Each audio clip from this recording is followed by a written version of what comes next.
Bienvenidos a la cuarta entrega de los Premios Simón 2015. Con todos ustedes, Carmen Barrantes y Jorge Usón.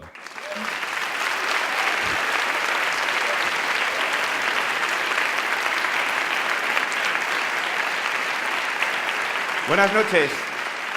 Muy buenas noches a todos. Bienvenidos al Teatro Principal de Zaragoza. Qué gusto da ver el teatro así, ¿no? Es un gustazo ver un teatro lleno siempre y estar en casa también, ¿eh? Eso es. Esta noche se celebran por cuarto año consecutivo la gala de los Premios Simón que da la ACA, la Academia de Cineastas Aragoneses. Para si alguien todavía no lo sabe, Simón hace referencia al mediometraje de Luis Buñuel, Simón del Desierto. Por eso se llaman Premios Simón. Yo creo que ya la mayoría lo sabemos, pero por si hay alguien por ahí rezagado que lo sepa, que es por eso. Han sido 21 trabajos nominados que van a competir en 7 categorías. Eso es. Y además un Simón de honor.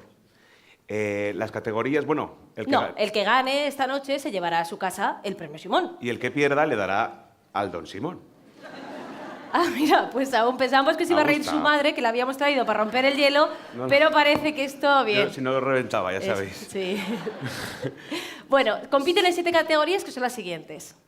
Mejor videoclip, mejor cortometraje, mejor largometraje, documental. Mejor guión, mejor interpretación, mejores efectos especiales y la categoría especial, que es esto de dónde lo metemos, pues lo metemos en un batiburrillo, un cajón desastre, un mix, un totum revolutum del resto de disciplinas que no han entrado en las otras 6 categorías. Ahí están en categoría especial.